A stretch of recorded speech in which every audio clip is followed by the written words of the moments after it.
Assalamualaikum warahmatullahi wabarakatuh. Hadirnya kami bertiga pada siang hari ini untuk mempresentasikan hasil diskusi kami tentang negara hukum di Indonesia. Perkenalkan, nama saya Yogi Aditya Warman, 2425201136. Saya Fauzan dengan NIM 2425201130. Saya Fauzan Giri Nurholis, 2425201139. Baik, untuk yang pertama, pengertian negara hukum dan pentingnya negara hukum di Indonesia. Negara hukum adalah negara yang menjunjung supremasi hukum sebagai dasar segala tindakan pemerintahan dan kehidupan bermasyarakat. Setiap warga negara termasuk pemerintah dan aparat sama di depan hukum. Prinsip utama negara hukum yaitu nomor 1, supremasi hukum atau rule of law. Nomor 2, kepastian hukum. Nomor 3, persamaan di depan hukum. Nomor 4, independensi peradilan. Nomor 5, perlindungan hak asasi manusia. Di Indonesia dinyatakan secara tegas sebagai negara hukum sesuai dengan prinsip Pancasila dan semangat Undang-Undang Dasar. Prinsip dan realita di negara hukum. Aspek supremasi hukum pada prinsip ideal adalah hukum tertinggi, sementara realita saat ini masih ada kesenjangan norma dan praktik. Aspek yang kedua adalah persamaan di depan hukum. Pada prinsip ideal, semua warga diberlakukan sama, namun realita saat ini masih sering terjadi diskriminasi penegakan hukum. Yang ketiga, aspek independensi peradilan. Prinsip ideal bebas dari intervensi, sedangkan realita saat ini, judicial mafia dan pengaruh eksternal masih sering berlaku. Aspek akses keadilan. Pada prinsip ideal, akses keadilan mudah diakses semua lapisan, baik lapisan atas maupun masyarakat bawah. Namun, realita pada waktu ini sulit bagi masyarakat kecil. Kita berkaca pada kasus Nenek Asyani, yaitu hukum yang tidak berpihak pada kaum miskin. Pengadilan Negeri Situbondo, Jawa Timur, yang memvonis Nenek Asyani karena dituduh melakukan pencurian kayu jati dan dihukum 1 tahun penjara dengan masa percobaan 1 tahun 3 bulan, serta denda 500 juta subsidi dengan 1 kurungan. Banyak yang mengacam soal kasus ini yang berangka hukum hanya tajam ke bawah. Kasus ini juga melanggar hak asasi manusia. Walaupun di sini Nenek Asyani melanggar hukum negara, namun Nenek Asyani mencuri demi bisa makan dan memenuhi ekonominya pada waktu itu. Berikut merupakan cuplikan kasus Nenek Asyani. Nenek Asyani terdakwa pencurian kayu milik perhutani divonis 1 tahun penjara dan denda 500 juta rupiah oleh Hakim Pengadilan Negeri Situbondo, Jawa Timur. Rangkaian kasus Asyani ini menarik banyak perhatian publik lantaran isu keadilan hukum yang dicari sang wong cilik tersebut. Ia sempat mendekam di penjara selama 3 bulan meski akhirnya penahanannya ditangguhkan. Sebelumnya Asyani didakwa lantaran memiliki 7 lembar kayu yang diduga diambil dari kawasan hutan milik perhutani. Penyelidikan berlanjut, mulai dari pengecekan kawasan, pernyataan saksi-saksi, hingga pengecekan karakter kayu yang diambil Asyani.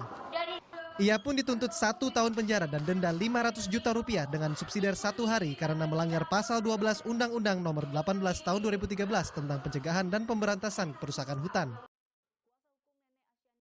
Bisa dilihat di sini, walaupun di sini Nenek Asyani bersalah, namun aspek moral dan juga aspek dari humanitas kita sebagai masyarakat perlu dipertanyakan karena kita lalai melihat adanya orang yang berkekurangan.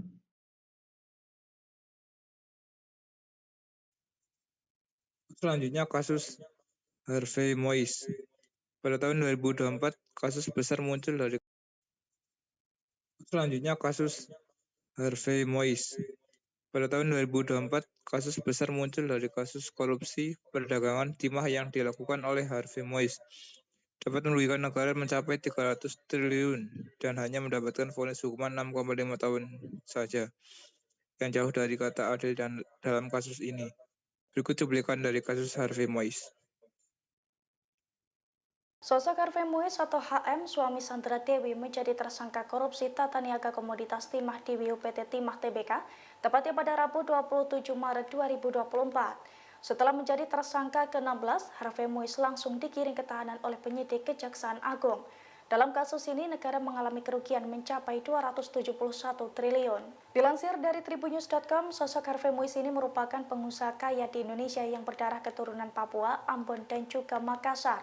Harvey Mois merupakan pria yang lahir dari pasangan Hayong Mois dan Irma Silviani, tepatnya pada 20 November 1985.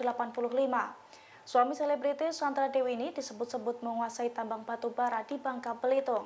Salah satu perusahaan yang dijalankan Harvey Mois adalah PT Multi Harapan Utama. Di perusahaan batu bara tersebut, Harvey Mois menjabat sebagai presiden komisaris.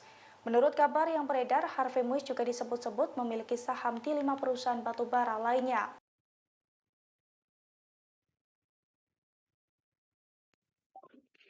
Berikutnya kasus Ronald Tanur, suap hakim dan mafia peradilan. 3 hakim Pengadilan Negeri Surabaya, Erintuah Damanik, Heru Hanindio, dan Mangapul, memvonis bebas Ronald Tanur atas tewasnya sang kekasih mengabaikan bukti kuat visum dan CCTV. Kejagung menangkap ketiga hakim dan pengacara Lisa Rahmat dengan barang bukti uang tunai suap bernilai lebih dari 20 miliar.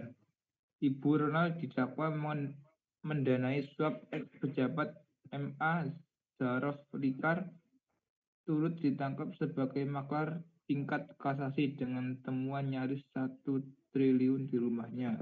Berikut cuplikan dari kasus Ronald Tanur. Gregorius Ronald Tanur menganiaya kekasihnya Dini Sera Afrianti hingga tewas. Tak semata karena ada nyawa yang hilang, karena pada saat persidangan, Ronald Tanur justru divonis bebas oleh Majelis Hakim PN Surabaya. Vonis itu dianggap janggal dan mencederai rasa keadilan. Benar saja, kecurigaan tersebut mengungkap praktik suap yang melibatkan 3 hakim dan menyeret ibu Ronald Tanur. Kasus itu juga menguak mafia peradilan di tubuh Mahkamah Agung. Ronald Tanur sendiri diseret ke pengadilan menyusul penganiayaan yang mengakibatkan Dini Sera Afrianti meninggal dunia.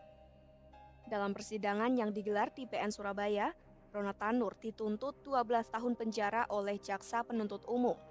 Pria berusia 27 tahun itu dijerat dengan pasal pembunuhan yakni pasal 388 KUHP. Dalam amar putusannya, Ketua Majelis Hakim Erintuah Damanik menilai terdakwa tidak terbukti secara sah dan meyakinkan melakukan pembunuhan terhadap Dini. Selain membebaskan Ronald Tanur dari semua tuntutan jaksa, Majelis Hakim juga meminta agar terdakwa segera dibebaskan setelah putusan dibacakan. Kejaksaan Agung melalui tim penyelidikan Jaksa Agung Muda Tindak Pidana Khusus lalu memulai penyelidikan setelah vonis bebas kasus Ronald Tanur dikeluarkan. Penyelidikan berujung pada penangkapan 3 hakim PN Surabaya yang menangani perkara Ronald Tanur. Ketiga hakim tersebut ialah Erintuah Damanik sebagai hakim ketua serta Mangapul dan Heru Hanindio sebagai hakim anggota. Selain menangkap 3 hakim, tim Kejaksaan Agung juga meringkus Lisa Rahmat, pengacara Ronald Tanur. Tak lama setelah penangkapan 3 hakim dan Lisa Rahmat, Ibu Ronald Tanur, Meriska Wijaya atau MW, ditetapkan sebagai tersangka dan ditahan oleh Kejagung. MW dianggap bersekongkol dengan Lisa Rahmat untuk menyuap Hakim PN Surabaya agar anaknya divonis bebas. Disepakati Meriska menyediakan uang total 3,5 miliar rupiah untuk keperluan mengurus perkara. Lisa lalu menggunakan uang itu untuk menyuap hakim yang menyidangkan perkara Ronald Tanur. Tapi yang lebih ironis lagi, kasus Ronald Tanur juga mengungkap mafia peradilan di level lebih tinggi. Seorang mantan pejabat Mahkamah Agung ikut ditangkap karena terlibat dalam pusaran kasus suap pengurusan perkara Ronald Tanur. Bahkan ia juga kedapatan menimbun uang dan emas senilai hampir 1 triliun rupiah yang ditengarai hasil dari mengurus perkara. Zarof diduga menjadi perantara dalam transaksi suap sebesar 5 miliar rupiah untuk memengaruhi putusan kasasi di Mahkamah Agung. Berdasarkan catatan Lisa yang diserahkan ke Zarof, uang itu untuk 3 hakim agung, sementara Zarof sendiri dijanjikan mendapat 1 miliar rupiah atas jasanya. Meski sudah pensiun dari MA, nyatanya Zarov masih bisa ikut cawe-cawe dalam pengondisian putusan kasus Ronald Tanur. Sementara mantan pejabat di Mahkamah Agung yang merupakan lembaga hukum tertinggi dan benteng terakhir penegakan hukum, nyatanya telah sekian lama menjadi makelar kasus yang tentu tak mungkin bermain perkara sendirian. Penangkapannya dengan sederet barang bukti mencengangkan, juga akal bulus 3 hakim PN Surabaya memuluskan vonis bebas Ronald Tanur itu, menunjukkan fakta bahwa mafia peradilan masih ada, bahkan disebut sudah kronis.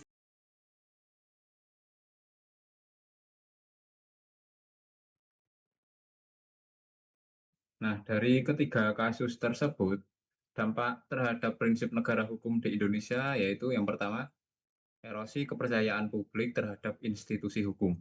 Hukum sebagai alat kekuasaan, masyarakat melihat hukum bisa dibeli bukan lagi sebagai instrumen keadilan yang objektif. Ketiga kasus memvalidasi anggapan nyata bahwa hukum di Indonesia itu tajam ke bawah dan tumpul ke atas. Kemudian masyarakat kecil merasa tidak dilindungi dan memicu apatisme terhadap kinerja kepolisian, kejaksaan, dan pengadilan. Dampak yang kedua yaitu sistemik, yaitu ekonomi, sosial, dan politik. Lemahnya kepastian hukum membuat investor ragu untuk menanamkan modal di Indonesia, memperlebar jurang ketidakadilan sosial, dan melemahkan legitimasi negara hukum di mata warganya. Secara keseluruhan, fenomena ini berkontribusi langsung pada rendahnya skor Indonesia dalam World Justice Project atau WJP, Rule of Law Index.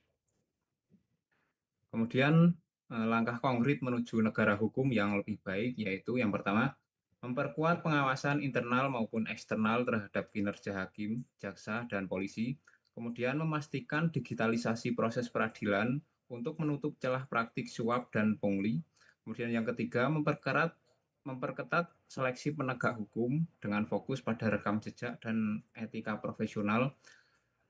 Dalam hal ini, penegak hukum harusnya berkompetensi dalam bidang hukum, kemudian etika profesinya itu harus dijaga. Kemudian yang keempat, menjatuhkan sanksi pemecatan dan pidana maksimal bagi aparat yang terlibat mafia peradilan. Kemudian yang kelima, menjamin proporsionalitas vonis agar tidak ada lagi hukuman ringan bagi koruptor kelas kakap. Kemudian yang selanjutnya, mengawal jalannya penegakan hukum secara aktif melalui pengawasan dan tekanan publik. Kemudian yang terakhir, membantu meningkatkan literasi hukum warga agar melek hak-haknya dan berani melapor. Demikianlah presentasi kelompok kami terkait dengan negara hukum di Indonesia. Terima kasih. Wassalamualaikum warahmatullahi wabarakatuh.